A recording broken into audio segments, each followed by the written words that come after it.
Good afternoon, everyone. I hope you're all having a fantastic day. I wanted to get on and talk about this because I just finished watching a podcast interview on Diary of a CEO with, excuse me, with a lady by the name of Susan Bratton. And she was introduced as the orgasm queen. And she talks about libido, desire, and arousal in a way that really ties into the ways that I've been talking about our sexual health and our emotional health and our physical health, right? So when she's talking about libido, she's referring to your overall health, right? And I've talked about this before and all the different things that can kind of get in the way of having excuse me, having a a libido within your regular range or whatever, right? Because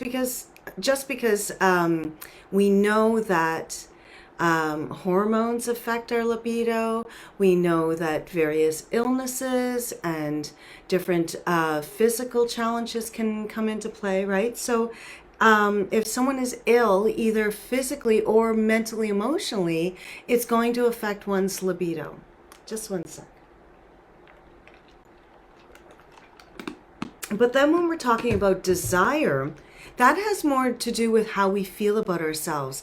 And I've talked about this and how important it is to do that work in therapy that allows you to do that introspection on yourself, what your needs are, what your desires are, and maybe what beliefs and thinking you have around various things might be holding you back from achieving pleasure and taking things to another level.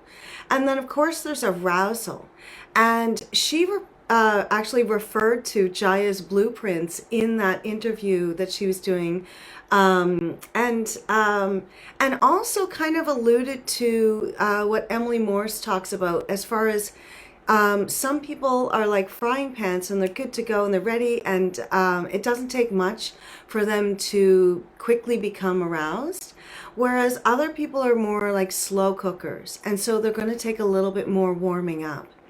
And although she talked about it in relation to various genders, I think when you learn about the blueprints, you start to recognize that it isn't always based on gender, but sometimes, or maybe a lot of times, when it comes to, say, penis owners, they might be more of like the frying pan, and vulva owners might be more like the slow cooker.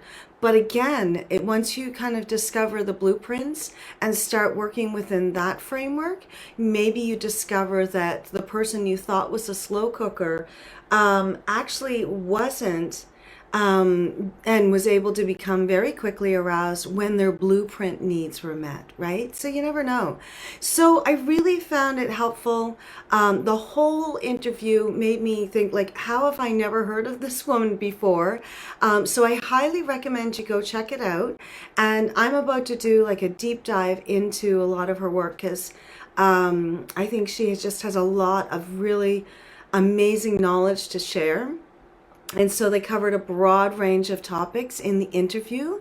And I think it's a really great starting point. If you're struggling with, desire and arousal and libido issues, then, excuse me, figuring out what's actually at the root of what's going on for you can be really helpful.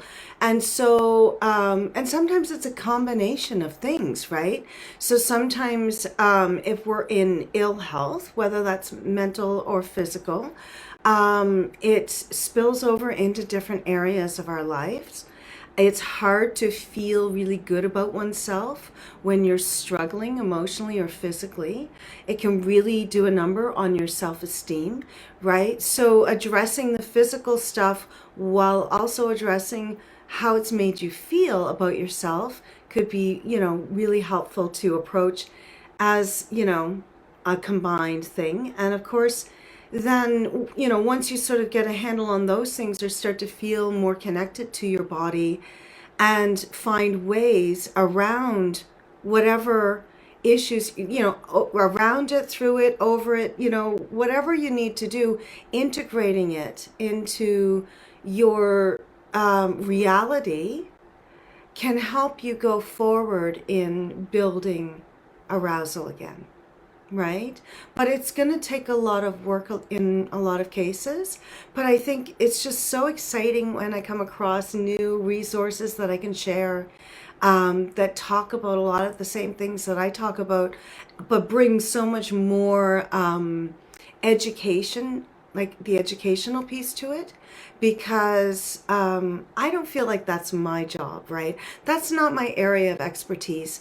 I'm more dealing with people around desire. So, how do you feel about yourself? How do you feel about yourself as a sexual being? How do you feel about yourself generally as a human being?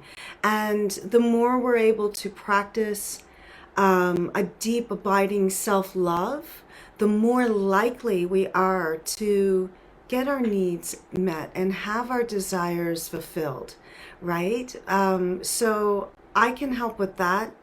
And I usually, like when it comes to more of like the libido side of thing, I'm just like, you know what? Go start with having a conversation with your doctor, get some blood work done, get some tests done, try to figure out what's going on for you physically, and understand that sometimes they might not know. But generally speaking, taking better care of your health generally is going to help with a lot of these things. So maybe you start with seeing your doctor, but you also start with maybe also seeing like a dietitian or a nutritionist, or someone who can help you figure out a diet and exercise plan, or those sorts of things. And then also maybe be seeking out some therapy um, to deal with the emotional side of things and how that's affecting not just your libido and desire and whatnot, but probably your whole life. Is probably showing up in so many different ways, because I've talked about before, our sexual energy isn't just about sex, right? It's tied to our ability to be creative, and nurturing, and growth oriented, right? So it's tied to all of that.